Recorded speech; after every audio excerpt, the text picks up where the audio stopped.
Welcome back to the Balance Sheet, where we talk about all things in the world of women's wrestling. I'm one of your co-hosts, King Ajar. What's up, everyone? It's Billy.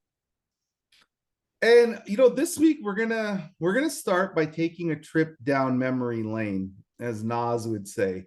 And here's the memory lane trip we're gonna go down. 3 years ago this week, an event happened that changed the course of women's wrestling as we know it. They have the term sliding doors moment.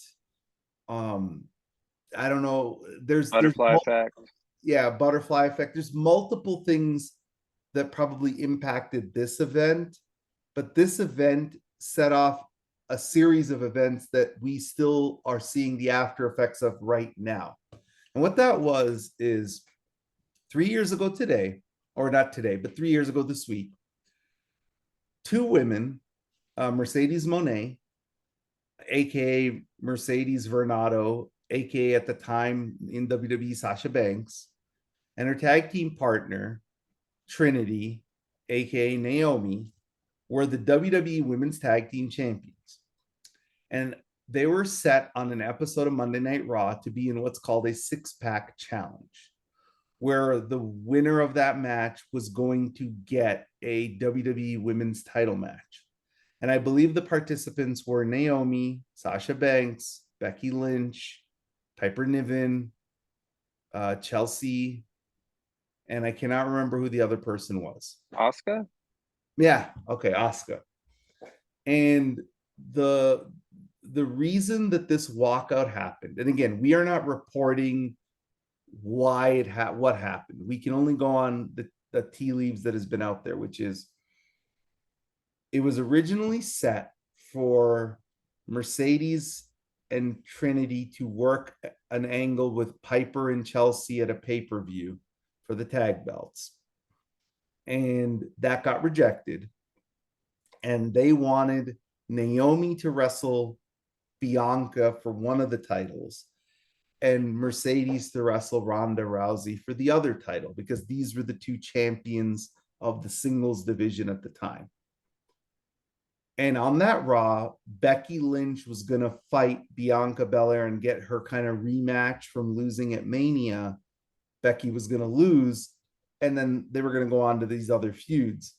And Mercedes and Trinity, from the reports, did not like this direction, felt like the tag team belts were not a focus, because again, they're tag team champions who are being used to elevate singles champions, which is not what you're supposed to do. And they felt disrespected. And I guess in a meeting, they felt even more disrespected because things were said about them to their face that they didn't appreciate. And they walked out. They put the titles on the, at the time, the creative person's desk and walked out. And Sasha Banks, Mercedes Moné, has never come back to WWE. But what that walkout did, now, to be fair, and somebody commented this on our feed, the real reason they believe the walkout eventually happened is because they believe that Sasha Banks didn't get the WrestleMania match against Charlotte, which everybody knew was supposed to happen because Ronda Rousey came back. So the real sliding doors moment might be, what if she got that match? Would she have ever considered walking out? Well, we'll never know that answer. We'll never know that answer. Yeah, I mean, the whole fall winter was built for her and Charlotte to have that match. They were going out to dinner together, planning that stuff out. That was reported on at the time. Ronda decides to come back for whatever reason. Dude picks that as the direction. And it is to this day, like, the worst Royal Rumble in women's Royal Rumble history. And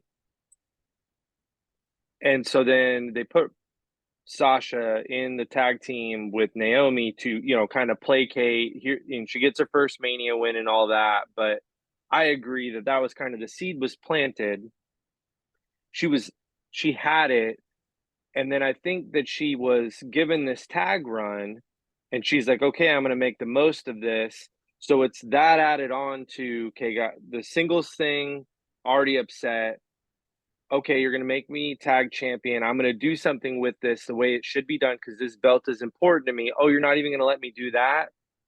And then the disrespect, it was that, final straw. But certainly it was the straw that broke the camel's back after a lot of disrespect over the years and changed plans and probably,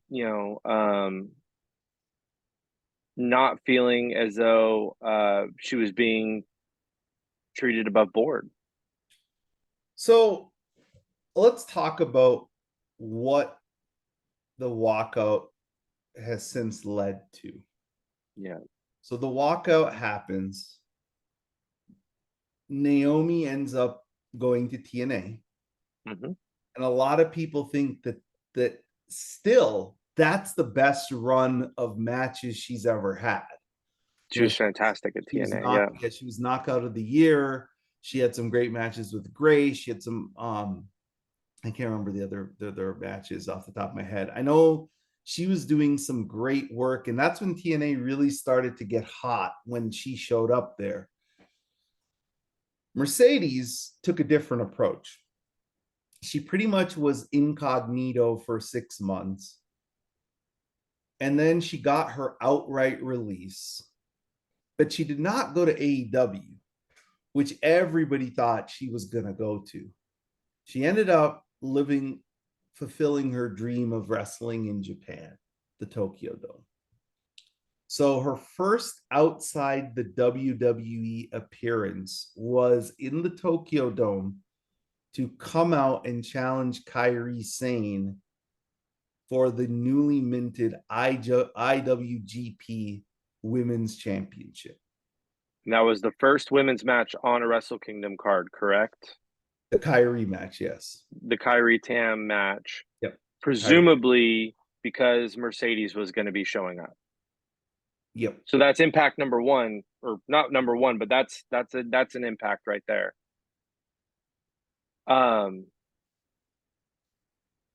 That NJPW run was special, right? She ended up getting hurt at the end of it, but she did a lot of really cool things. And I don't think any of us expected her to go to AEW at the time, because in that 6 months she was incognito, the lead booker over at WWE changed, and we're like, oh, she'll just come back. The lead booker changed, and then changed back, and then changed again. Right. So that's maybe why. Well, we'll never know why she never came back, but we will know when she decides to tell us, hey, this is what happened. But let's look at let's start with the New Japan run. So Mercedes goes to New Japan, challenges Kairi Sane in the Tokyo Dome. The statistics are out there. They got a huge increase in North American subs. That's subscribers. That's people who buy NJPW World, because they knew Mercedes was going to be on it, because Mercedes does have a very loyal fan base who will follow her no matter where she goes. Yep. So she then proceeds to be the reason that San Jose sold out, 3,000 people. And her versus Kairi Sane was really the reason that event sold out. She was not the main event, but she was the reason they showed up. And then from that point on, she went back to Japan, if I'm not mistaken, and had a phenomenal triple threat match at Sakura Genesis, right? She wrestles Azumi and Hazuki, wins that match, leading up to what at the time was going to be this all-time dream match, which is you have Mercedes Moné defending her IWGP title against Mayu Iwatani, who, like I said, I've always had two dream matches for Mercedes. Mercedes Io was one, Mercedes Mayu was the other. Those are my two. Yep. And it's like, oh wow, we're gonna get this on a Stardom show. And honestly, I thought Mercedes did some of her best work in her career leading up to that match. I was so amazed with her heel character. She had the ukulele, Mayu Mayu sucks, sucks. the Mayu Spider-Man sucks. song, Yeah. right? She was phenomenal.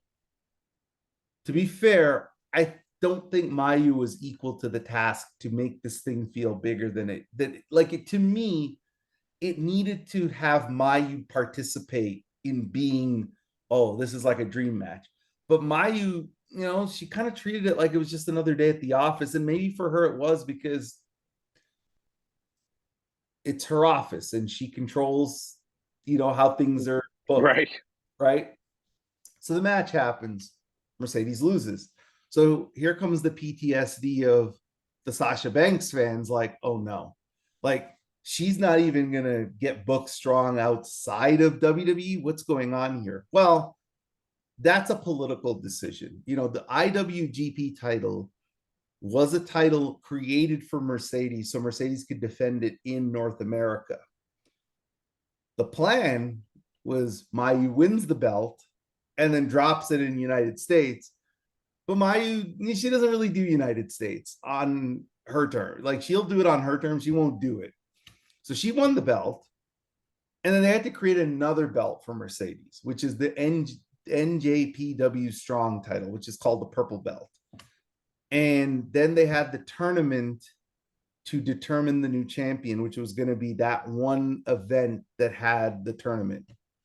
And who did Willow face the first round? Not Rio. The other. She was Mercedes interpreter in Japan. I'll look it up. Keep talking. So you have Mercedes against Stephanie Vaquer, and then you have Willow Nightingale on the other bracket. And again, we're trying to search for her name. So now Mercedes beats Stephanie Vaquer. And look, this match didn't launch Stephanie Vaquer. We'll get to that later. But this match launched Stephanie Vaquer to me and to you and to others. Yes. Because I had no idea. Momo. It was Momo. Sorry. Momo. I will readily admit that I knew the name Stephanie Vaquer, but I didn't seek out her matches. I did leading up to the match with Mercedes because, I knew she was going to fight Mercedes. But when I saw this match, the Mercedes Stephanie match, I'm like, oh my God, this Stephanie Vaquer woman is unbelievable. Like, she's great. Why is she not on a big promotion? More to come about that. So you have the match. Mercedes and Stephanie was awesome. Mercedes wins. Willow, Momo, awesome. They go to the finals. In that match, Mercedes almost ended her career. Yes. She had a devastating ankle injury. And the ankle injury was so bad that Mercedes, being, such a wrestler at heart, she put the other person over when she was not supposed to, because Willow Nightingale won the match because Mercedes changed the finish. I think Mercedes told her to do it, and the ref didn't even count it. Something like that, right? Well, some people miss, and it annoys me that this has been underreported on. I'll give Sean Ross Sapp credit. He's recently actually been bringing it up when it comes up. But at the time, as a Mercedes fan, I was really frustrated. She's in the, circles of internet wrestling community. She gets called selfish and all these different things. There's a laundry list of people who got hurt in a match that they were supposed to win, and they won anyway. And maybe they didn't know how severely they were hurt, and then they vacate, the next day or whatever, and nobody goes over in that scenario. This was an inaugural title. It was very important that the original winner In women's wrestling, it was very important that this belt gets defended and you have a rightful winner. She falls, breaks her foot, gives it the old college try to say, hey, am I still good? Does what she calls, like the worst backstabber she's ever done, realizes she's truly hurt. Now, I want you to pause. We'd embed it, but we'd get, an NJPW strike on us. She gets her in the statement maker post injury. She has Willow. Mercedes is the ring general. She's calling the match. She's in charge. She could absolutely say to Willow, I'm hurt. You need to tap. We're like 16 minutes in on the match at this point. It absolutely would have been a normal-ish finish for her to tap. And she could have made that call. But instead, she whispers, I'm hurt. You need to break out of this and do the big time finish on me, and you're going to win. And Willow's like, and both women have said this. Willow's like, what? She's like, I'm hurt. You have to pin me. And the referee's the only person not in the loop on this. So she actually hit the power bomb twice. But very selfless, as we know Mercedes to be, that she cared more about how that title was going to be launched than her being the one to win it. Did she know how severe the injury was? I'm sure in the ring in the moment, she didn't know that it was like going to take a year of her career, basically. But she knew she wasn't defending it next month. That's for sure. So I think it's special that she was willing to give up being the inaugural champion and have her name in that record book. And now she goes down as the 4th champion, right? That whole run that you just spoke to, and we're not even into the whole Impact, but just really quickly, that Kyrie match was incredible. Had the fans just going crazy. Probably one of the better matches Kyrie's wrestled on US soil for sure.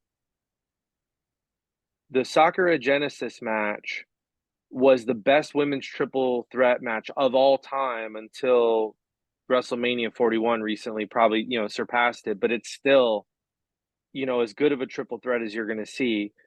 I just rewatched the Mayu match, and I know it didn't necessarily live up to expectations. They only had 14 minutes, but it is a solid, very, very good match. And I recommend everyone watch the YouTube version of it with the Japanese feed. You can actually hear the crowd reactions better than you can on the US feed, even though the US commentators did a great job putting the match over. The Japanese commentators you can hear the crowd better. So I really enjoyed that. And then you have the Stephanie match is incredible. And one last thing I'll say before I kick it back to you. I can't rewatch Mercedes Willow knowing how she gets hurt. I believe to this day that they had laid the groundwork for the greatest women's match of all time since this one. And there's a 10% chance in there that if they brought it home exactly right, that it surpasses this match. And let me tell you why real quick. That whole crowd, as many people that were in Barclays, but that was everyone in there purely loved women's wrestling. That was a women's wrestling card. Mercedes was as over in that moment as she's ever been from a iconic standpoint, right? Everyone was just waiting for her crowning moment. Willow is and was so up to the task. And the first 13 minutes of that match had gone perfectly to plan. And she was supposed to hit a power bomb on Willow that would have brought the house down, and who knows where they go from there. But if they go the 20, 25 minutes we all expected, most matches don't even have a shot at competing with this one. That one had the groundwork laid. It was going to be in the zip code. It might have been on the block.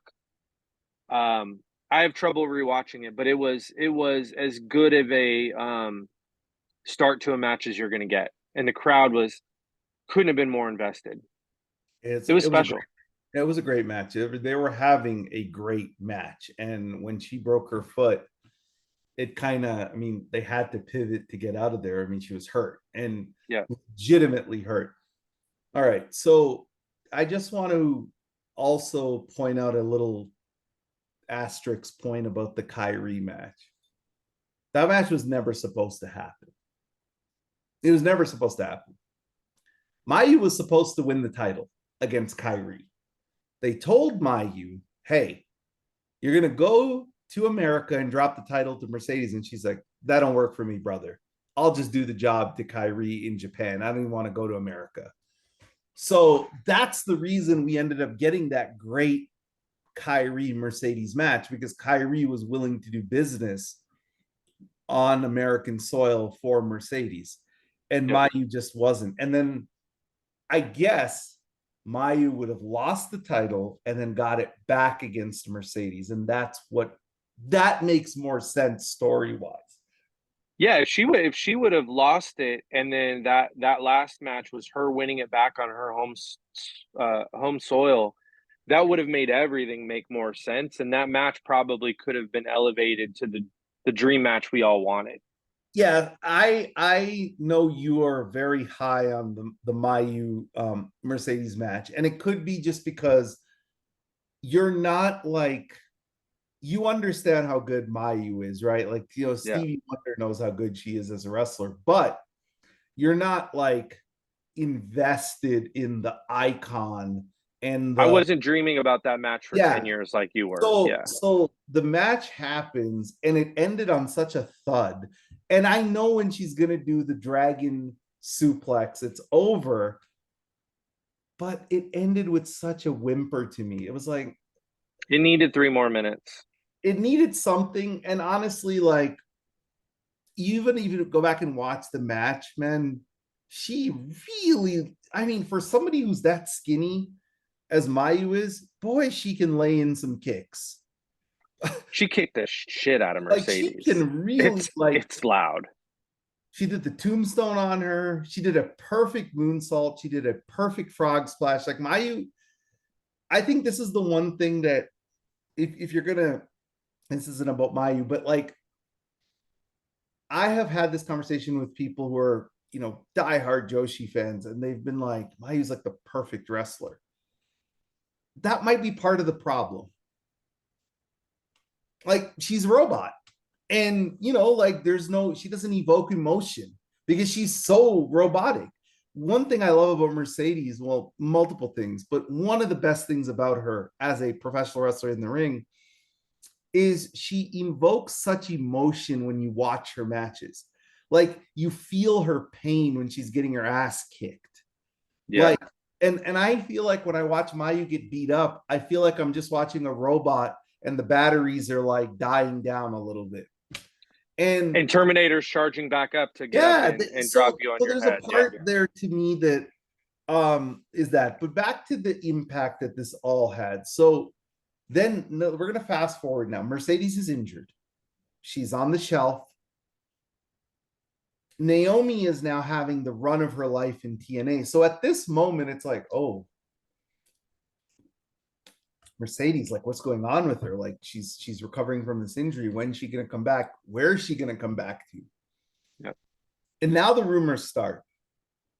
She's going back to WWE. And here's where, if you don't believe she was supposed to go back to WWE, look no further than the angle they were doing with Damage Control. Because Bianca and Naomi were getting beat up every week when Naomi returned. So Naomi now returns to WWE. So now how long? She was only in TNA for 6 months? Or no, longer than that. She came back 2024 to WWE. So she was gone for about 18 months. Correct? They walked out 2022. Yeah. 20, she was in TNA for all of 2023. Right. Okay, so January 2024, she returns to WWE. Naomi does. So now 2023, you have Naomi has the run of her life in TNA. Mercedes is injured for half the year. And so the rumors start what's going to happen. Because remember, Bianca now, let's forward to WWE TV. Bianca's getting beat up every week by Damage Control. She doesn't have any friends.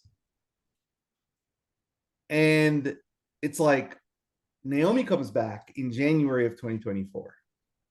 And now immediately Naomi and Bianca are like a duo on screen.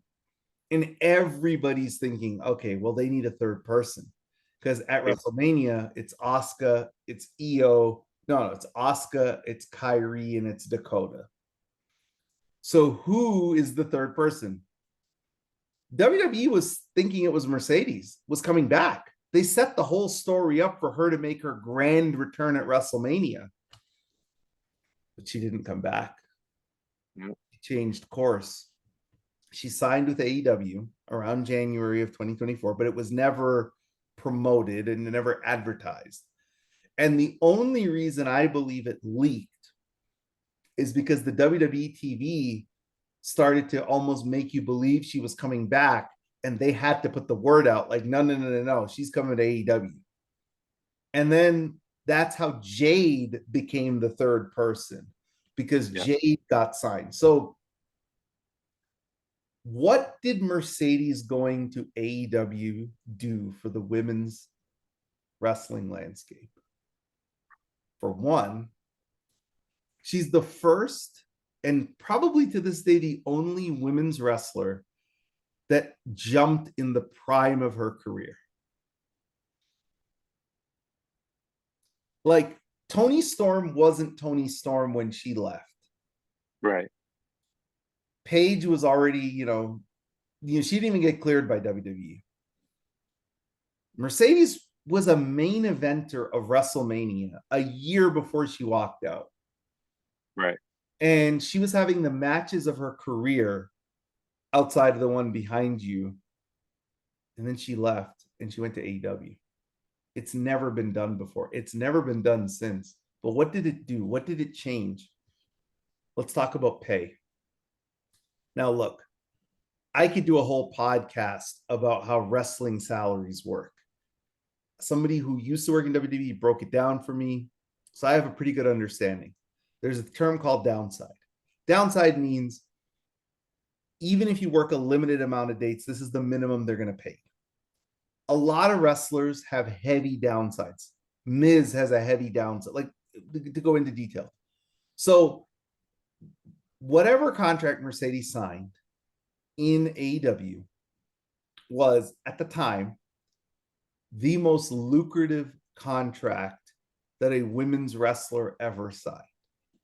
The term in the industry was she got more than Becky money. Now, remember, when she signed with AEW, Becky's contract was coming to an end, and then she was going to renegotiate, right? So when Mercedes signed, it was big news, and it was for big money.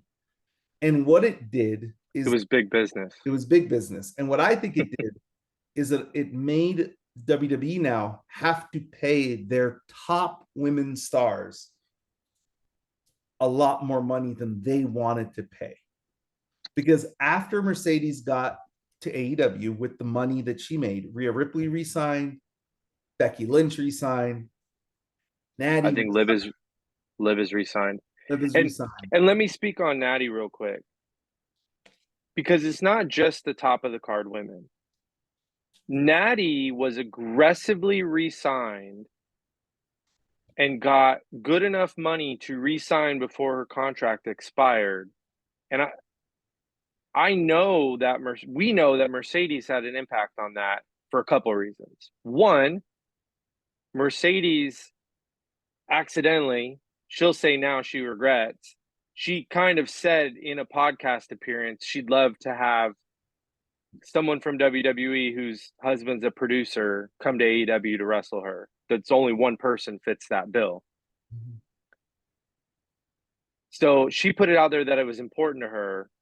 But two, and this is no offense to Natty, actually, we have a lot of good things to say about Natty right now. But to aggressively re-sign a wrestler and then not do anything with them on TV, give them a raise, re-sign them, and do nothing with them, really speaks to re-signing is just as much about them not getting her as it is about you keeping her, right? And I think and now they've let Natty start doing these side quest things, which she's tremendously interesting in, by the way, much more interesting than they let her be on WWE TV. Speaks to that the wages are going up, and part of that is because they know they need to pay their top talent, but they also know that there is a viable place for these women to go and take some business with them. And it's not necessarily about just taking fans, but they know Natty can create incredible TV with Mercedes over in AEW if that were to happen. Not just the Rheas and the Livs of the world, which it's obvious they wouldn't want to lose them, but someone who's not on WWE TV very often got, you said Miz, Natty kind of got the Miz treatment. You're going to get paid well whether you're on TV or not. You know who else re-signed? Alexa Bliss. And Alexa got to play hardball, and she won out. Yeah, because Alexa, that bluff is real now. Yeah, because say what you will about her, but if Alexa Bliss showed up on AEW TV, Alexa Bliss has a lot of fans. She has a lot of, and she would be somebody where people are like, well, I can only see her there. Okay. And so now they have to pay the women because Mercedes has opened the gateway. A path exists. Exactly. And so that's very important. The other thing is, I think Mercedes Moné indirectly, by going to AEW, changed WWE TV forever. I think she changed WWE women's TV forever. Because there's no Stephanie Vaquer in WWE without Mercedes. You know, let's call it what it is. So there's a group, this is how WWE works. They have somebody who watches every AEW show and pay-per-view. Like, this is that person's job. So it'd be like, they hired you, Billy. Your job is to watch every piece of content AEW does and report back to us on, hey, this is the next person we want to sign. This is what we can steal from them. That's how wrestling works. So she has a match with Mercedes Moné at Forbidden Door, which was in Long Island, I believe. Yep. We had friends of this podcast who attended that show. Mm-hmm. That night, it was never reported until after that match that Stephanie Vaquer was a free agent. I didn't even know that was a thing. No, we all thought Tony had some sort of deal kind of first crack, wink, wink, type of thing. If she ever did a US based, it was, everyone assumed that he had the options, right? Because she was the CML champion, and as you've said before, that's a good gig being CML champion. CMLL is, again, other than WWE, nobody sells more tickets weekly than CMLL. So, got to give him credit. We don't love him as a wrestling reviewer of matches, but in this case, he got it right from the beginning. The night after at Forbidden Door, he said WWE is going to sign Stephanie Vaquer. He said they're looking to sign her and they're going to try to throw a lot of money at her to get her. And he was right. He was absolutely right. The match with Mercedes was so good that they flew her private. And look, I love you. If you know my Twitter account, okay, I have an unhealthy like for Stephanie Vaquer. And my girlfriend will tell you that she is almost waiting for the police report. If it might be, hey, this guy's like loot. But so I love Stephanie Vaquer, but I don't believe her at all when it comes to, oh, I flew my own money. No. I don't believe any of this. Because how did she know to go to, like, all of that is wonky to me. I think somebody called her, hey, we got a plane waiting at Teterboro. Come to Toronto. We'll negotiate with you. And she was probably getting those texts while she was out partying with Mercedes. Yeah. If you look back on the socials, Mercedes threw a party and they're doing karaoke, and her and Stephanie are there. She got the phone text. Mercedes, what do you think? They're gonna give you what? You got to listen to them. But and then Mercedes texted Tony and said, "Hey, you gotta up the offer, man. We can't lose her because we know now that AEW did end up offering more." yes, for Stephanie, AEW offered her more. WWE called her back and said, "Well, have fun in AEW." She cried. They pulled at her heartstrings. Shawn Michaels called her. That part, okay. But back to the whole, somebody in WWE watched this match, called Triple H and said, "Hey, she put on a hell of a match with Rhea. You got to sign her."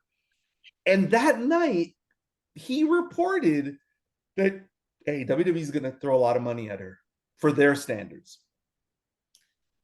And by Friday, she was announced as a roster member. Like, she wrestles Sunday night. And by Friday, Shawn Michaels announced she is the newest member of NXT. And for people who don't know, she had tryouts with WWE. So she was doing incredible work. She was the NJPW Strong Women's Champion. She beat Giulia while Giulia was already under WWE contract. Giulia was dropping the belt to go to WWE. So they absolutely knew who Stephanie was. They saw her in that match for sure because Giulia was, again, someone they were getting. She was doing incredible work in CMLL. Stephanie was supposed to go win the RevPro, or at least wrestle for the RevPro title in England. And we think she was supposed to win it because Mina ended up winning it instead. She was all over the radar, but she was not imminently being signed by WWE. She wrestles Mercedes, and sometimes when people question how much we love Mercedes, this is the type of match that I point to and say, this is the Mercedes special. I don't know that there's anyone in the world that you could say, hey, this person needs a good showing. Mercedes, put on your working boots and make this person look like the greatest wrestler in the world. And if they're up to the task, she can absolutely do it, right? She gets the best out of everyone. And Stephanie Vaquer is one of the best wrestlers in the world. And Mercedes absolutely let that shine. And to your point, within hours of that, someone who absolutely was in the peripheral view of WWE now becomes their number one person they need to sign. Aggressively, imminently, make it happen. They had a million chances to sign her before that. I don't think people understand how ridiculous this timeline is. Like, I think it's because, if you don't understand the mechanics of wrestling, you just look at it as, oh, okay, well, they talked to her Sunday and they signed her Friday, or Monday and they signed her Friday. What's the big deal? In wrestling space, this is an unprecedented string of events that happen so quickly. Nothing in wrestling moves quick. This was as quick as I've ever heard it, because usually what would have happened is she signs with WWE, fine, but they don't say anything for a while. They kind of figure out, how do we present Giulia, months, yeah. what do we do? How do we announce it? Shawn Michaels is the one who tweeted out, "Welcome to the family." What? Saturday, she's at a WWE live event in Mexico. To add one more funny thing that people don't remember, she's basically, so they offer her Monday. She gets a counter offer probably Monday. Tuesday is when she has the phone call with Shawn Michaels where she's like, cries and says, should I follow my dream was WWE. Tuesday also, she tells CMLL, no, I'm not leaving. Beats Tessa Blanchard on Wednesday. Props, Stephanie. We did not need you dropping that title to Tessa. So good on you there. Beats her because she's like, no, I'm not leaving. And then on Thursday, Shawn Michaels is like, welcome to the family, or Thursday night, Friday. So yeah, she worked the whole wrestling world. And then I think Mercedes tweeted out, money changes everything, as she is apt to do, because she does. She does change everything. She has changed everything. And around this time, WWE was shopping NXT, because NXT, the contract with USA was over. USA spent a lot of money to get SmackDown back. but they told WWE, we're at our budget. We're not spending that kind of money on Raw, and we don't even want NXT.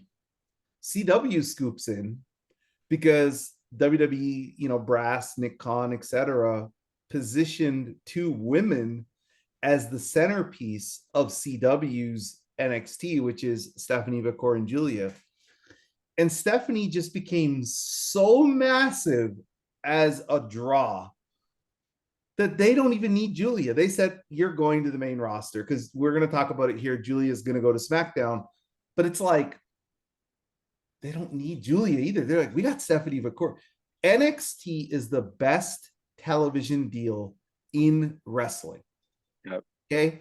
Maybe 20 million a year they're paying for rights fees for NXT. I think it's like 23. Yep. They're getting Dynamite ratings. Yep. Or a fraction of Dynamite's price. Yeah. So, I mean, we're talking about this because if the walkout doesn't happen, does Stephanie end up in WWE one day? Absolutely. I think she does. She was doing great work all over the world. One day she gets signed, but she's probably, gets signed to NXT, certainly isn't champion within a couple months, and kind of does the long route, at some point, probably. Maybe ends up in AEW because WWE doesn't see it, But I think to assume she's going to be in WWE, here's the thing that might have happened. She ends up there, right? But here's what would never have happened if it weren't for this Mercedes match, which if Mercedes doesn't walk out, it doesn't even lead to Forbidden Door. Or Resurgence. Stephanie Vaquer, let's think about this. She was positioned as like a superhero before she ever even appeared on NXT TV. There was I can't remember who the wrestlers were. They're watching her match on a monitor. Yeah. They're like, she's good. Yeah. She's coming here. Like, she's the one. If this all didn't happen at Forbidden Door, you know what they would have done? They'd assigned her, made her go through the hokey performance center stuff. Okay, we're going to teach you how to look at the hard cam. We're going to teach you how to do this. We're going to teach you how to wrestle our style. We're going to figure out a character for you. No. The Forbidden Door, they just took Stephanie Vaquer and they like transported her to WWE TV and said, you're the same person. Go. They basically did on a smaller scale the American Nightmare with Stephanie Vaquer. Like that's what they did. We're not gonna mess any of this up. Although I do, the horns, the makeup, everything's the same. Good walkout music though. I rewatched Forbidden Door the other day, and I really liked her old one, which they didn't. Really? You like it better than this one? Yeah, I think it. You got to help me out. What does her old music sound like? It's I mean, it's rock music, but it's got like a really, really kind of like almost the pace of it fits her so perfectly, and then there's like a pause after the riff, and then it drops back in, and it just very much like, I don't know. I dig it. It was very recognizable, and you hear it twice, and you'd be like, oh, that's Stephanie. Which is, for wrestling music, you want to hear it one time and be like, who's that? And then the second time, it should be like, oh, that's so and so. Which the Def Rebel stuff never is, by the way.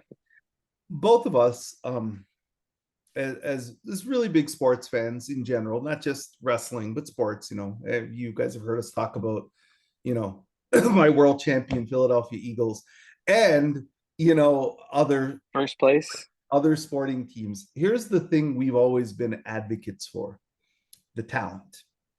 Whether you're in the NBA, you're in the NFL, you're in Major League Baseball, you're in the NHL, you're in professional wrestling, talent is why all of us watch these products. Oh yeah. Not management.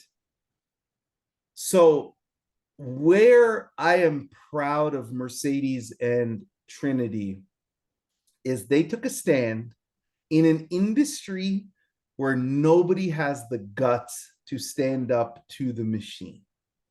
Yep. Nobody has the guts to stand.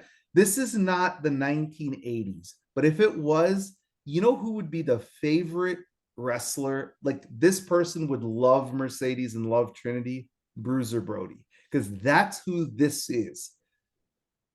For those of you who don't know about who Bruiser Brody is, you can go Google him. He's one of the all-time great characters in professional wrestling, tragically murdered in Puerto Rico. But if he didn't like his booking, he would walk out. like seriously, he would make 10, he was making $10,000 a week as Bruiser Brody in the 80s. And he would go to the booker, and the booker would be like, "You're gonna lose to this person." Like, now I'm leaving. And he would just take his talents to another promotion, because he's like, "I am the commodity, not you guys." What I love about what Mercedes did and what Trinity did is they stood on business, as they say. They stood up for themselves, and they're both better for it. Oh yeah. Like, they're Yeah. both better for it, and they're both making more money for it, and they're both getting better positions for it. And look, say what you will, the women's wrestling landscape needed a Mercedes Moné type of persona to go to AEW, because until she did, no matter what anybody says, "Oh, well, they had the Britt Baker, Thunder Rosa Lights," nobody cares. To me, you need to have a balancing act, like a balance sheet. And I felt like Mercedes finally tipped the scales, where it's like, oh, they have her. So to me, salute to both of you ladies for standing up for yourselves, for not giving into the establishment.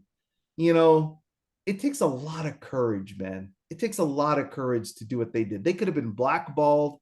They could have been ostracized. They were ostracized. They were Yeah. ridiculed. WWE The amount, ridiculed them.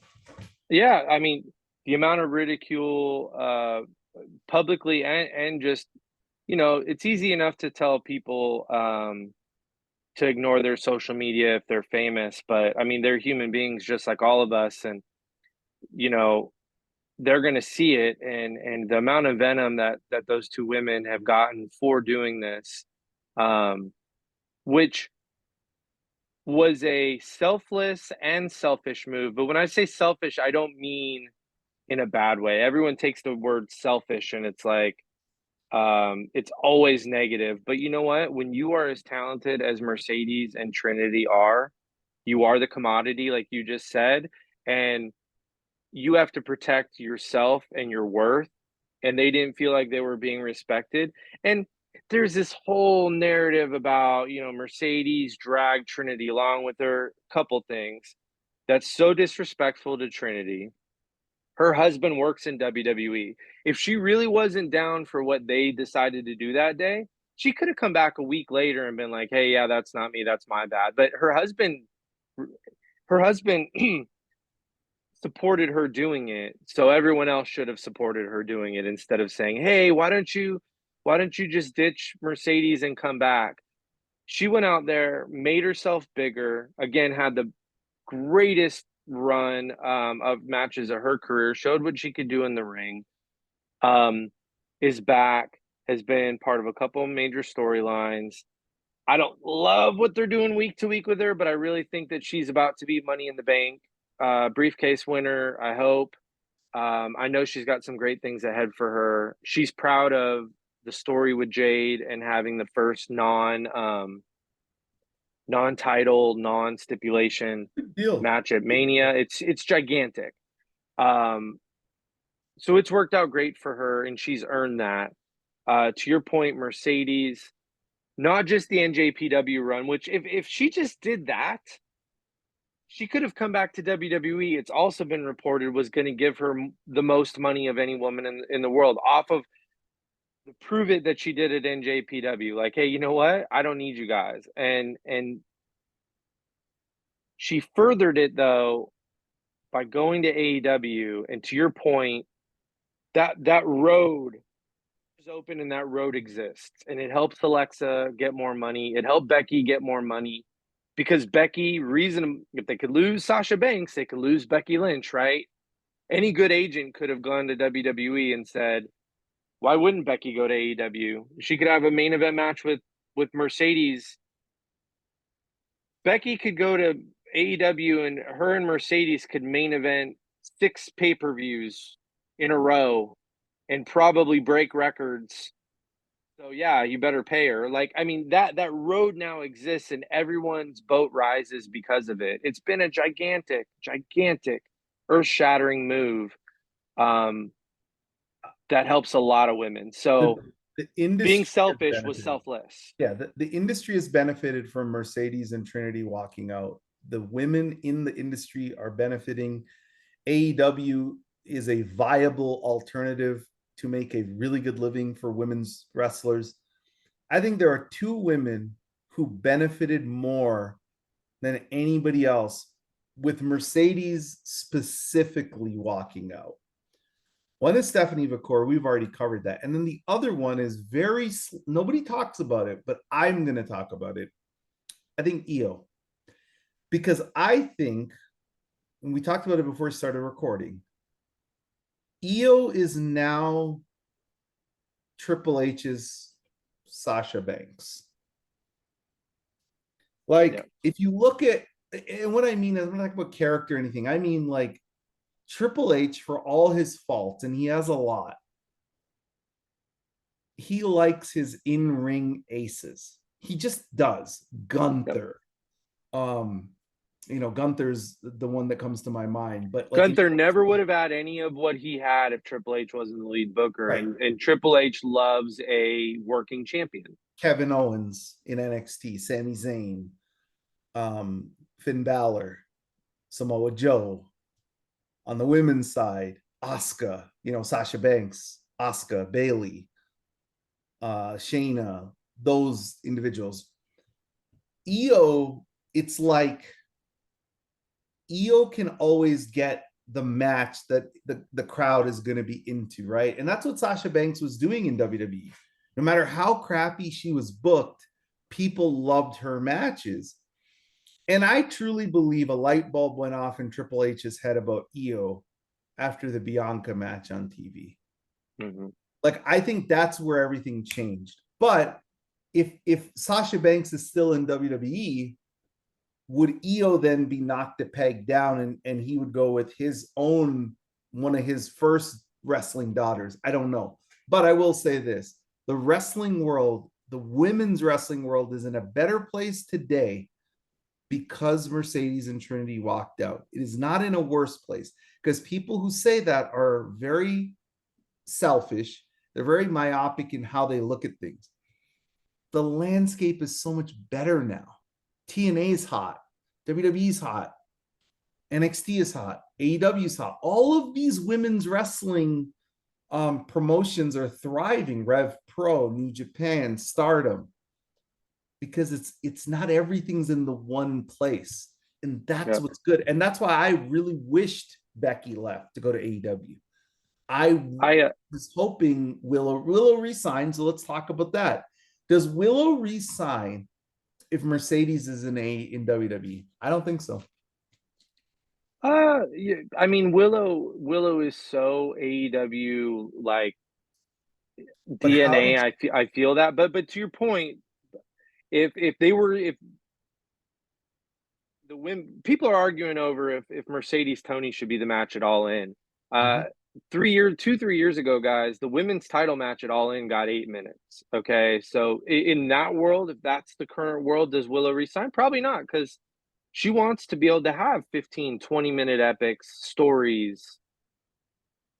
What happens to Willow if Mercedes doesn't allow Willow to beat her in AEW? Right. We don't know. Because people weren't happy with how she was booked, and in fact, people will tell you right now that Tony Khan did not take really good advantage of the fact that he had under contract, because he didn't have Mercedes under contract. He had a contracted employee beat the biggest women's wrestler on the planet. He was given a free gift, and he did not do a good job with Willow while she had that NJPW strong title. He didn't. You're right. He did not do a good job. That's for sure. But it could have been worse. He at least got to see what she could become, because he had no choice. So a lot has changed because of the walkout. The wrestling world, the women's wrestling world, is in a better place because of it. Can I add one thing real quick? Mm-hmm. Yeah. As someone who, I was a WWE only guy. In fact, those of you who know me know that that's my Twitter handle that I probably should change, but I never will, because why would I do that? But I got on Twitter, a decade ago to talk to people about wrestling, right? So I put that in my Twitter handle. You are more worldly when it comes to wrestling, as you've talked about a million times on the show.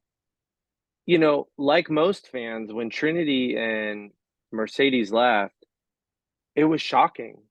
It was very, very shocking, because it was like, at the end of the day, you just want to see your favorites on TV. You want to see them on TV. You want to see them wrestle. You want to see them get used properly, get their talents used properly. And I think most fans were sitting there going, if their relationship with WWE is broken, I'm never going to see my favorite wrestle important matches again. And at the very minimum, one of them left and came back, and one of them left and has not come back. At the very minimum now, when a woman leaves, contract runs out, gets released, instead of like, I think it's helped shine a light on how big wrestling is and how much wrestling there is out there.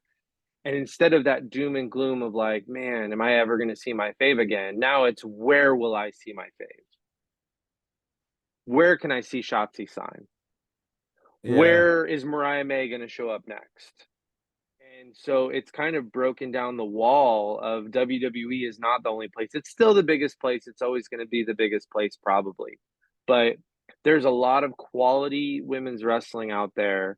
And that's what this show's about. It's making it bigger and bigger. So the last thing, probably before we go to the week in review, is this show doesn't exist without the walkout. Yeah. Yeah.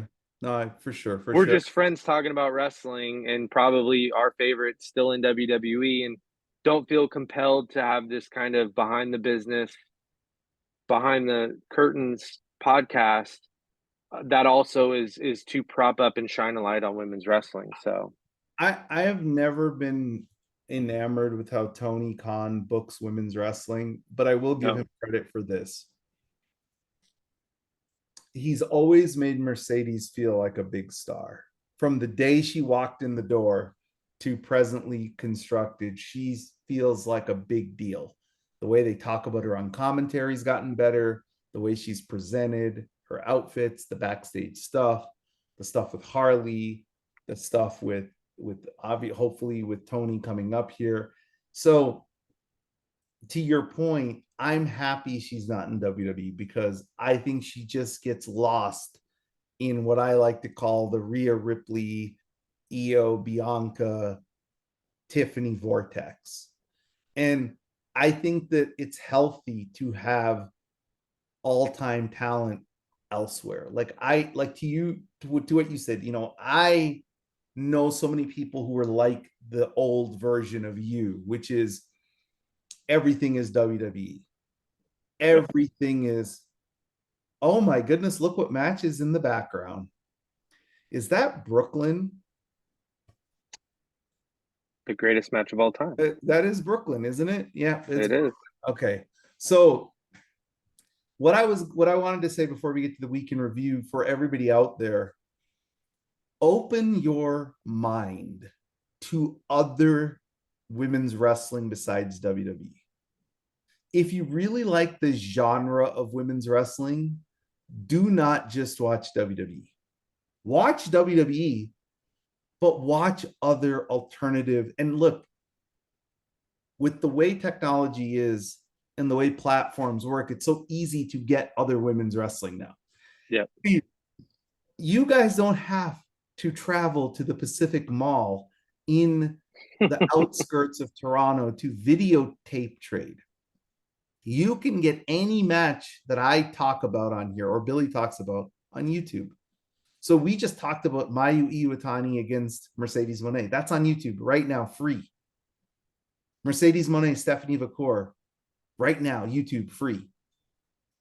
Minami Toyota, Bull Nakano, free, YouTube. Go search out other women's wrestling products besides WWE. Wow, this match behind me. Okay, so we're gonna do a review while Brooklyn is in the background. So this week, SmackDown was, well, what was on Raw had the women's tag match, right? I guess we're gonna start with Raw. Yeah. Raw had the main of actually the women main evented all three shows this week. Yep, they did. They main evented Raw, NXT, and SmackDown.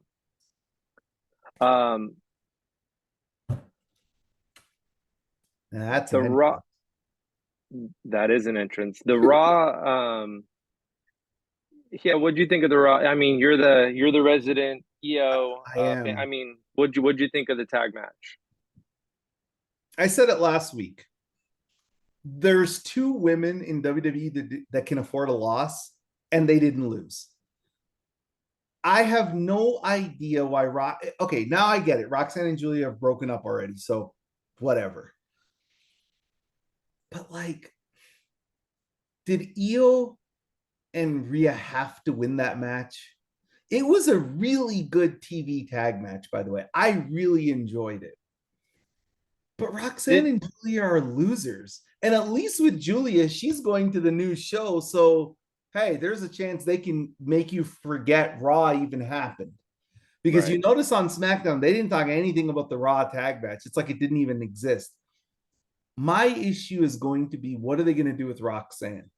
Because I'm not worried about Io anymore, and I'm certainly not going to be worried about Rhea Ripley. But Io and Rhea, they had like this weird chemistry that the internet seems to love. The streets tell me they're called Ryu. What is it? Is it RHIYO? So what is that? Rio? Yeah, Rio. Rio. Streets tell me Rio is a hot tag team. I should take a victory lap because you probably do it more often than me because you get it right more often than me. I picked exactly what was going to happen, right? I said Rio will win. Rhea and Io will win. Rhea will get the pin, and then at the end of the match, it will be the like, "Hey, I'm your friend now," or "Am I?" And that's exactly why that match was booked, and that's exactly what they booked. Um, you know, I don't have any inside sources, guys. I just know how they like to do things, and that one was pretty obvious. The thing that isn't obvious, and you started talking about it, Roxanne's booking is. We talked about it last week. I mean, she just it doesn't match up with any major prospect they've ever called up. And if you don't think she's a major prospect, what do you call a two-time NXT Women's Champion who probably, I'm not going to look it up, but probably has the most defenses in that belt's history? Has to, right? Asuka, maybe. Yeah, but over two reigns, and both reigns were pretty long. Didn't Asuka have the belt for like 4 years? No, I'm kidding. Asuka had No, the belt for 3 years. she didn't have NXT belt for 3 years, did she? Year and a No, half? you're right. You're right. She came in at 2016.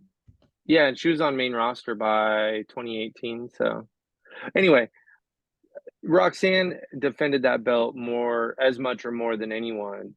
And she's 3-16 or 15 now on WWE TV. It's weird. The Giulia thing. So Giulia was on SmackDown. Giulia will be in a qualifying match next week for women's Money in the Bank. The match is Zelina Vega, Charlotte Flair, and Giulia. And it's comical for like a million reasons. That match can be so many things, and we specifically have friends on Twitter, a friend specifically who like what she calls her ops. Her biggest ops are probably, as a Sasha Banks fan, Charlotte. Not a fan of Zelina, and then she's a huge Joshi Tam Nakano fan, and so Giulia's not one of her faves at all. So it's like they did this match for her. It's Reham Cosmic Angels, but I have no idea what to expect with that match. I honestly have no clue. I I mean, could tell Zelina's there to eat the pin, that's for sure. But um, that's the match. yeah, I know. But like, is Julia's Charlotte winning. winning? Is Giulia No, okay? Julia's winning. I think here's what I think is Is the match have any chance of being good? I don't know. I honestly, if I were to put money on it, I'm gonna say no. So Julia works a very, very physical style. Like she is Right. very stiff. And I Charlotte will stiff her back. Yeah, and Charlotte will stiff her back. And I don't know if Zelina Vega even wants to be in the ring with these two. Roll out. She So should just Alexa Bliss it and just wait for the moment that she has to get pinned. Alexa Bliss, not all the time. It's a Money in the I Bank will joke. tell But you yeah. this. They're starting to do with Charlotte what you want them to do with Charlotte. I think she's gonna lose. The man, they're gonna get pinned, but she's gonna lose. Yeah. And Alexa and her are starting to interest me. This I duo is love what Alexa's becoming, doing. this The is back. interesting. Yeah. Yeah, like she's like, so if you were even she goes, I know it's hard for you to believe you were actually a good human being at one point. I laughed at that. Yeah, it was good. And she goes, but you were there, and Charlotte's like, I don't remember that. And it's almost like Alexa Bliss is going to get Charlotte to remember who she was, which is great because honestly, I think nobody needs to stay away from a title or a Money in the Bank than Charlotte. Like she should be nowhere near titles. And honestly, Alexa Bliss doesn't need them either. I got proof that the fans are into this angle. Charlotte, so they were tracking Alexa in the back, and based on last week, you knew that Charlotte was about to come in frame. And Charlotte has been getting booed mercilessly since about a month before Mania. And then even after, booed worse after losing at Mania. And actually got like a half and half boo, half and half woo. Better reaction than she's gotten in a minute. Um, they need to get Alexa on the mic more. Mm-hmm. That's what she's great at. I really like the angle they're taking with her kind of being the focal point of maybe rallying the vets behind the scenes. My one last complaint on her, I understand that she's going to keep the finishing move in honor of Bray. Like, I get that. She won the triple threat match between her, Chelsea, Meechin. Uh, Meechin got to go finisher, and but I don't like I'd like for her to drop the kind of spooky part of that. She could still keep the finisher, but the kind of put Chelsea into a trance thing, I just don't think it works with her character, how she's going to be a successful character. So they're going to have to figure that part out. And I get why she's not going to change the move, but if she's going to be backstage talking to Charlotte Flair about how, she was really nice to her 8 years ago, she can't be the Bray Wyatt character in the ring. It doesn't Absolutely. work. No, I agree. I think that the I was when you said it because I didn't watch the match live and you said it. You're like, oh, I don't like the ending, and I'm like, what is he talking? And then I'm like, oh, they did that pause where it was like a little trance, and then she hit her with the DDT. I actually want her to keep the finishing move as a DDT, and here's why. And I love Twisted Bliss. I don't know, like Alexa's like 5 feet. Like I don't know if Yeah. a spinning aerial move like that is really, but I mean she's won titles with the Twisted Bliss, but I do like the inverted DDT as another finishing move that she has. I think that's really good. But I got to tell you, Just do it a little quicker, maybe. I'm just so enamored with these two being something. Like where is this Yeah. going? Tag belts, whatever, I don't know, but they have something good with these two. They need to have a long story. I think that's awesome. But yeah, next week, look, this is her debut match on SmackDown. She's not gonna lose. I don't care what anybody says, she's not losing. And oh, by the way, we should have all known she was going to SmackDown because she had blue hair. And that's a dead giveaway. That is done on purpose. Yeah. But by Go the ahead. way, no, I'm trying to like focus, but like the match behind me, I have to say, they got everything, like everything was very crisp in this match. Like they didn't really miss anything at all. There's Like the one top rope kind of fall back move that Bailey does that I still don't necessarily know what they were going for on that, but in the moment, not being able to practice this, because if they would have, the men in the back would have told him, "Hey, you're not allowed to do that." Just adds more to the lore and the how iconic it was. like even that what she just did, she always does the middle rope double knees, but this match she's like, nah, top rope. It's a special match. It's just little things like that. But I like what they're doing with the women on SmackDown. I think SmackDown is definitely the deeper women's roster. Anytime when you have a Charlotte Flair and Alexa Bliss in like mid card, not mid card, but like a separate angle, you also have Naomi and Jade without a belt. So you have four very strong women's characters without chasing titles. By the way, let's talk about the main event of SmackDown. Main event of SmackDown was Tiffany Stratton defending her WWE Women's World Championship against Nia Jax. Nia got her match based on beating Jade. They had a hell of a TV match. I'm not gonna lie. I It really was a liked good this match. it was a good match. I thought they had two out of the better false finishes I've seen in a long time. They did. I really and who she is as a worker, who's had a lot of really good matches. I would have liked her to slow Tiffany down a little bit on the ending sequence.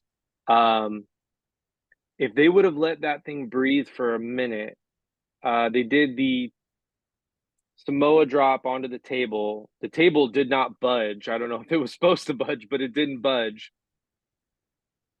And knowing that the spot in the ring was Nia goes for the Annihilator and Tiffany is supposed to get up and try to power bomb her, they needed to let the moment between the table drop and the Annihilator setup breathe, but they didn't. So what happened was Nia drops her on the table, thick bump because the table doesn't budge, picks her up immediately, rolls her into the ring, gets up for an Annihilator. Tiffany gets up and tries to power bomb her, and because they rushed the in between, Tiffany took a Samoan drop on the table and was trying to power bomb Nia within 7 seconds. Like that was the one part I was like, gosh, the got to slow that down a little bit to make that feel believable that Tiffany popped up so quickly. But other than that, I thought the way Hmm. that Annihilator bump from the standing position, Lyra was the first to take it. That's a hell of a bump. Hell of a bump. Honestly, I thought it was over. Like they hooked And me. so did I. I was like, I was like, oh one, damn, they're putting the belt on two. Nia. I was like, yeah, Nia, one, two. And then she went like this. I was like, wow. And then honestly, kicking out of the first prettiest moonsault ever got me too. Because they talked about it on Yeah, commentary. no, I didn't realize that was a move that was very protected. I had no idea that nobody kicked out of it until that match, which I is think crazy to me. I think whoever came up with the last Oh, 3 minutes of that match oh. should give them flowers. I mean, from the kick out of the prettiest moonsault to the chair spot was about as fantastic as you can produce the end of a match. Again, I just Tiffany's still a little green. They needed to let part of that breathe a little bit, and it would have suspended disbelief a little bit better. But Oh, it was um, that's great. can I say something about Nia real quick? Yeah. This new WWE crowd is so drunk with love over WWE and what they do. They like too much. They don't boo enough stuff. And what I mean is they don't feed into heel dynamics and everything is just they're so freaking happy to be there. It makes Nia one of the most compelling characters who's able to put on the best matches of the whole of all of WWE because she's one of the very few heels that gets the exact right reaction that the backstage booker wants out of every part of what she does. Yeah. When she No. does something cool, they don't cheer it and they're like, "Oh my god, Nia is incredible." They still boo her. Unfortunately, a lot of the heels when they do something, a good move or something, the crowd's like, "Oh, you're amazing." And Nia is one of the best watches because the crowd reacts to her exactly the way you're looking for.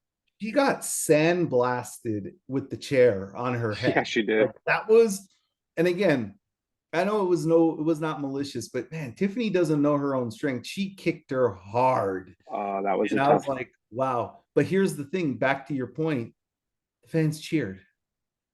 Yeah, Happy that Nia was busted open and they were cheering for it. Like that's how much of a heel she is, that even something that went terribly wrong and could have led to some serious concussions or whatever, fans are still like, no. Fans are so drunk with love that in the Alexa Bliss Chelsea Michin match, they got "This is awesome" chants.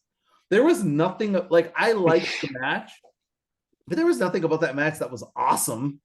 right. Like there was nothing that I was like, oh my god, like okay, like what? And I'm like, it's just a random three-way, but and everybody knew it was going to win going into that match. They're going to pull Alexa Bliss in that match for her to lose.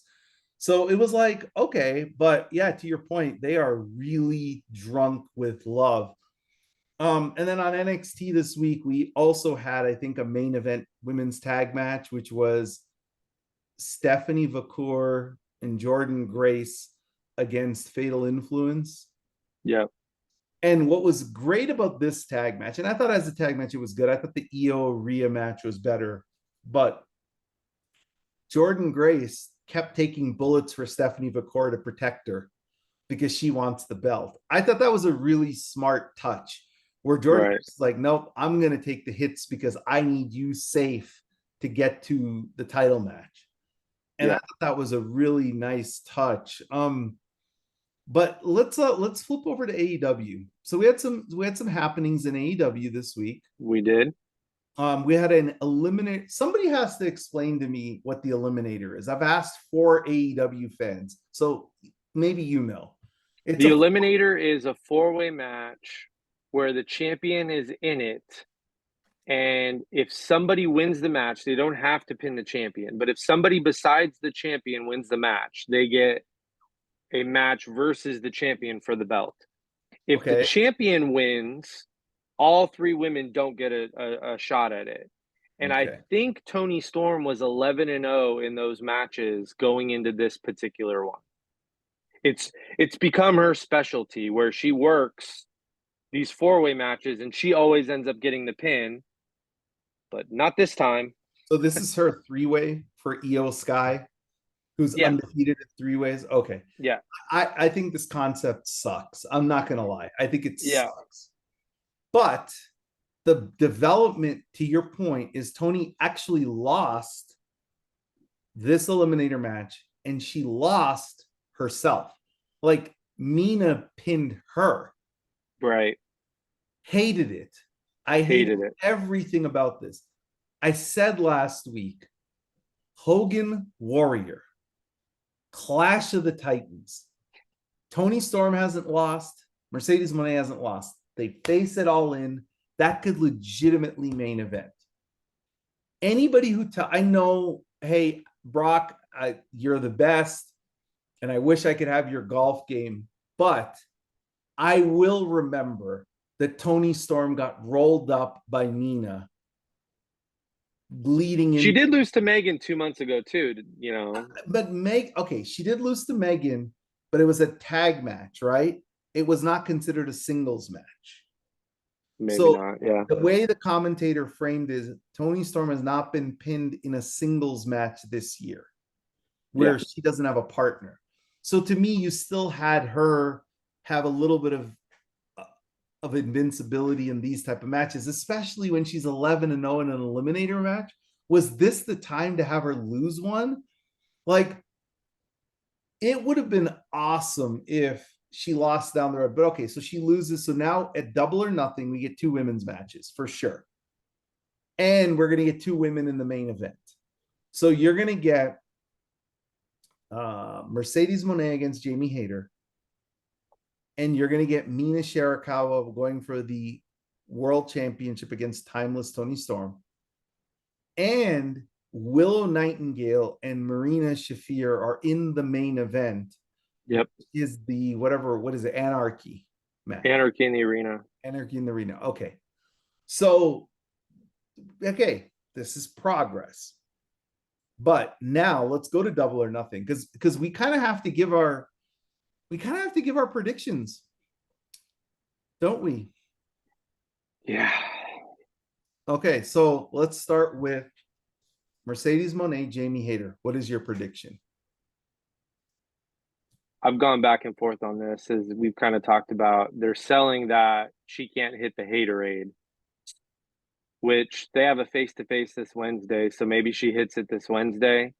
It could also be them setting it up where Mercedes has a couple really good matches where she just does not let the finisher get hit on her, and wins, because her whole game plan is to not get hit by that, and she's got a lot of really good counters to it.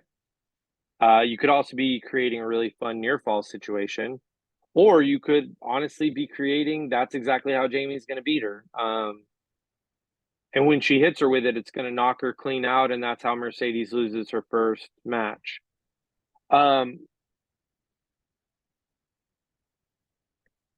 Nothing against Toni Storm, Jamie Hayter, but All In, like WrestleMania, is supposed to be where the casual fan goes, "Oh my God, I don't usually watch AEW, but I will for that match."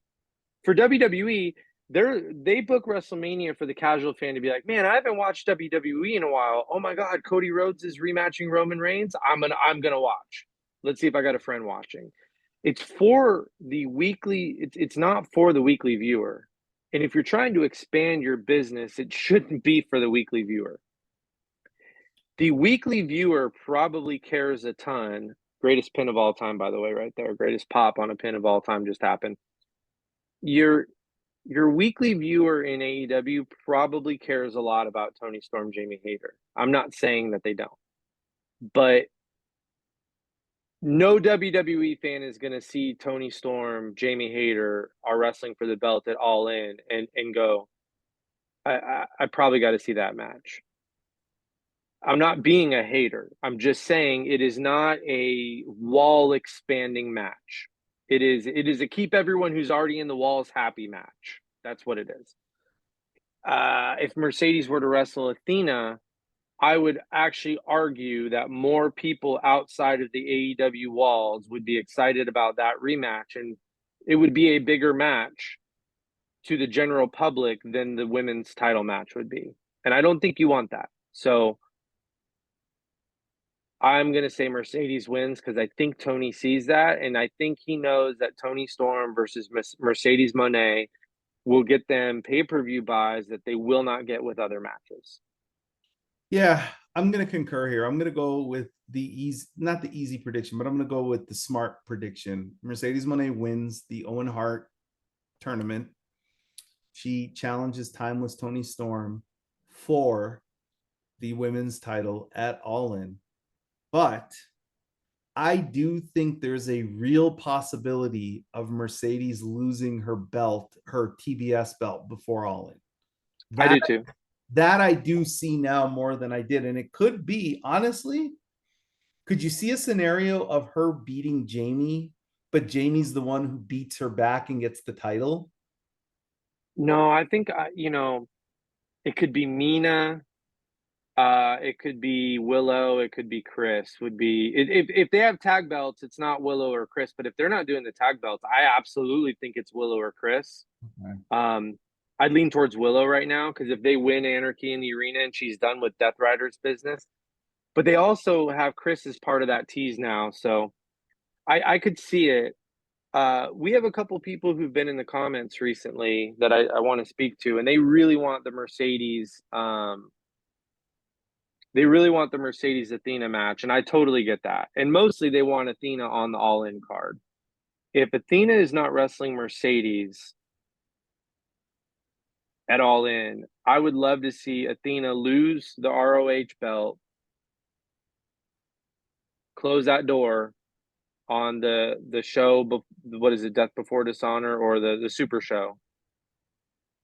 And then there needs to be a women's casino gauntlet match. And then I think Athena should officially be on AEW TV and win the casino gauntlet match. That's how I would do it. Yeah. I'm gonna be the anti here. I have no interest. I know Mercedes and Athena is a really good wrestling match, like wrestling match. And I saw it at Boston. It was really good. And I'd like to see them wrestle again, just not now. I need Timeless Toni Storm against Mercedes Moné. Yep. I want to see a different side of the Mercedes character. And I think Toni Storm will bring it out of her. I want the black and white promos. I want Timeless Toni Storm to be like, she walked the Mandalore. Like, I want that. I want the whole thing leading up to it. I want the pomp and circumstance. Timeless Toni Storm is so entertaining. And Mercedes, man, there are times where I'm like, let her cook. Like the stuff she was doing with Harley was so entertaining to me. I want that. Yeah. So yes, Mercedes versus Athena. And I'm sorry for anybody in the comments. I am not taking a shot. They just want Athena on the card, I think, is what. And she can wrestle Thunder Rosa on the card. And that's fine. But the two Texas women, let them have their moment in their home city or in their home state.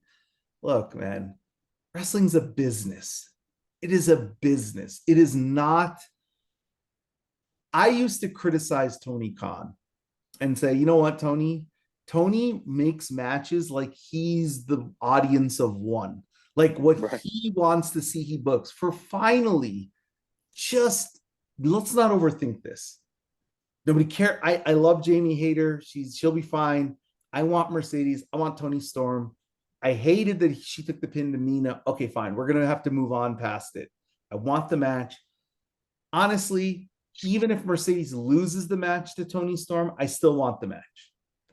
The thing about Tony, he did the same thing with Megan Bayne, because Megan's presentation's been fantastic, but you force her into a pay-per-view with Toni Storm, and he's done the same thing with Mina. So predictions: Tony's going to beat Mina. I'm sure you agree with that. Yes. So now on Mina's third appearance as a AEW full-timer, she's going to lose as well. So he needs to use more of the roster better. Some of the women who've been around for a while, who, a 1 month, set of stuff where they could end up on a pay-per-view, because everyone's saying that they're pushing Mina big, but if she loses 3 appearances in, how big of a push is that really, right? If she beats Toni Storm for the world title at Double or Nothing, I might not watch AEW. I'm kidding, but it's terrible. It's Yeah. one of the dumb booking decisions. And honestly, they cannot do that. It has to be Tony. It has to be Mercedes. We need the match at All In. Do I think it should main event? At this point, I still hope that they get a platform to allow the fans to say it should main event based on the work they've produced. And then by the time we get to All In, it could still main event. I want that. I think that's what Tony and Mercedes want. Put us if there's a hat with 3 matches in it that could main event, whoever successfully gets the fans most involved gets to main event. And I don't think Mercedes, when she calls out that she wants it to be the main event, she's wishing it into existence. She's not saying she's going back there to Tony, you're going to give me the match and it has to main event no matter what fans think of it. I think she wants the match, and she knows her and Tony can create a main event build, and that it should main event, and that it would fit main eventing after they've had their build. So Okay. Anarchy in the Arena, I'm going to say Willow pins a man, and that would be fantastic. I think Willow should Like pin a man, opens like Gabe Kidd or something. Yeah, I'm good with that. or Wheeler. Yeah, I'm happy for Willow and Marina in the Yeah. Anarchy match. I think it's cool that they're part of it. This is the first women's rumble behind me. I just realized that. Yep. All right. Okay. So I think we've come to the end of this week's show. Next week, special edition, we will be recording and releasing the episode on Memorial Day because we have two major events happening the Sunday. We're going to have Double or Nothing, and we're also going to have NXT Battleground.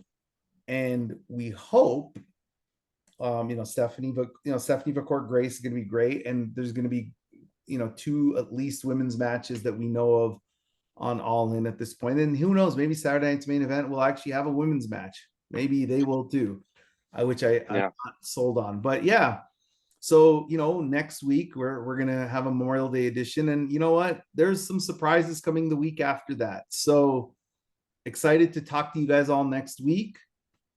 Thank you again. We'll see you next week. Thanks, everyone.